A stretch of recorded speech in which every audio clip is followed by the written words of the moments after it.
தயவு செஞ்சு இந்த வீடியோ ஸ்கிப் பண்ணாமல் அல்லாஹ்வுக்காக ஒரு நிமிஷம் ஃபுல்லாக பாருங்கள். இன்னைக்கு காலையில் குர்ஆன் ஓதிட்டு இருக்கும்போது ஒரு ஆயத்தை என்னுடைய கண்ணில் பட்டுச்சு. சூரத்து நிசால இருக்கக்கூடிய 75வது ஆயத்து. அந்த ஆயத்தை பார்க்கும்போது இப்போ பலஸ்தீனத்தில் இருக்கக்கூடிய மக்களுக்காகவே இறக்கப்பட்ட மாதிரி இருக்கு. இந்த ஆயத்தில் அல்லாஹ் நம்மளை பார்த்து கேள்வி கேட்குற மாதிரி இருக்கு. என்ன ஆச்சு உங்களுக்கு? ஏன் நீங்கள் போர் செய்ய மாட்டீங்க? எத்தனையோ பலகீனமான பெண்கள், ஆண்கள், குழந்தைகள் கஷ்டப்பட்டுக்கிட்டு இருக்காங்க. அவங்க தன்னுடைய இறைவனிடத்துல கையேந்துறாங்க. எப்படின்னா, யா அல்லாஹ், எங்களை இந்த அநியாயக்காரர்களிடமிருந்து காப்பாற்று, எங்களுக்கு ஒரு உதவியாளரை கொடு என்பதாக அவங்க கையேந்திக்கிட்டு இருக்காங்க. உங்களுக்கு என்ன ஆச்சு? நீங்க ஏன் இன்னும் அல்லாஹ்வுடைய பாதையில போர் செய்யாம இருக்கிறீங்க அப்படின்ற அந்த ஆயத்துல வந்து இதை பார்க்கும்போது அல்லாஹ் நம்மளை பார்த்து தான் கேட்கிறானோ அப்படின்ற மாதிரி ஒரு பயம். தயவு செஞ்சு இந்த வீடியோ எல்லாருக்கும் ஷேர் பண்ணுங்க.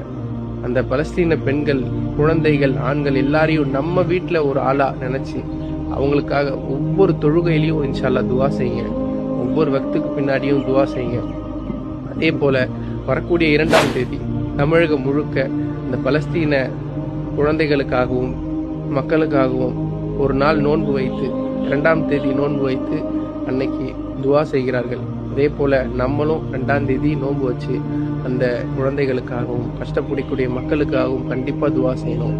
இன்ஷா அல்லாஹ் இந்த வீடியோ மற்றவங்களுக்கு ஷேர் பண்ணுங்க, அவங்களும் அதை செய்யட்டும் இன்ஷா அல்லாஹ்.